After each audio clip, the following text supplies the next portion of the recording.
Hi, it's Aiga and welcome to Heart Notes, where I talk about all things perfume. Today I will be reviewing a new perfume release for you, and it is a new perfume in the Chloe Nomade range, and it is Nomade Nuit d'Egypte. I'm sorry for the pronunciation, French isn't one of my languages and it's very phonetically challenging. So this is the new perfume in the Nomade line. I absolutely love the original Nomade. That was my scent of the spring-summer season 2022. I absolutely love it, so I was really excited to get this new release. And I don't have any other perfumes in the Nomade range. I would love to get them, probably eventually, but today we're talking about the Egyptian Night. So the perfume has the classic Nomade bottle style. It just has a blue string instead of a beige or brown one. So the first opening of the perfume, I don't know if I've been conditioned to think this because of the name of the perfume, but it does make me think of nighttime and spring or summer nighttime. And this opens as a fresh perfume, but it's sweet enough to maybe be a bit too much during the day, so nighttime is perfect. So I had a very good impression when I first sprayed this out, and in general I like this perfume, but there are a couple of flaws. So before we get into all of that, let's look at the accords and notes. Main accords are sweet, amber, white floral, warm spicy, vanilla, balsamic, citrus, cinnamon, yellow floral, and woody. In the top notes we have myrrh, cinnamon, and ginger. In the middle, orange blossom, broom, and kifi. And in the base notes, vanilla, opopnax, and cypriol oil or nagarmotha. So in general, this is a sweet, spicy, ambery perfume, but I feel like somewhere far in the background you can kind of get that unique greenness that the original Nomade has. So it does feel like a flanker of Nomade, but it's just quite far away from the original.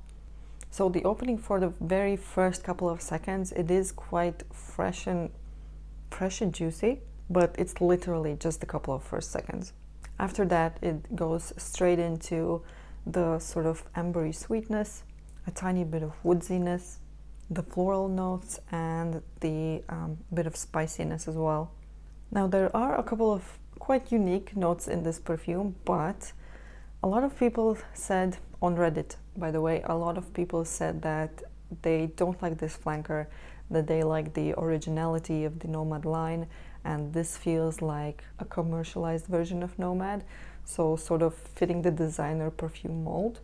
And I see where they're coming from, because even with all these unusual notes in the perfume, it does smell like quite a typical designer perfume, I must say.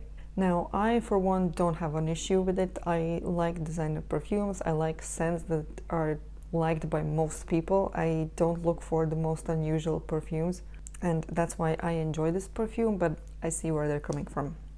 In terms of setting, season, and age, I would say that, again, this is a womanly scent. I don't see this as super youthful. I think it's 20 plus, up to freaking 100.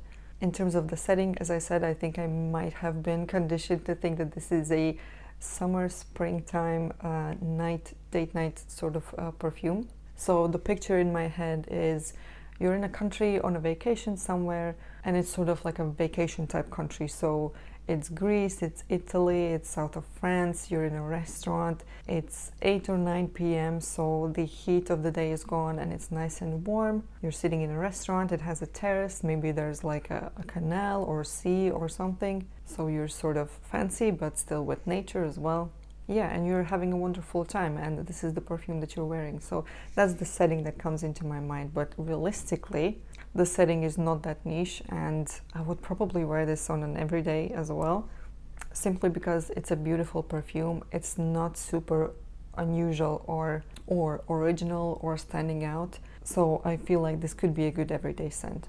In terms of season, I think this can go all year round, to be honest, because the freshness, greenness, and woodsiness, it's not as strong in this perfume as it is in the original Nomade, which I feel like can only be worn in warm weather.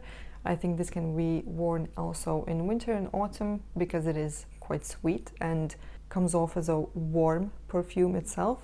And about the longevity and projection, I wasn't too happy about this one because I don't find this to be a strong perfume, not even strong.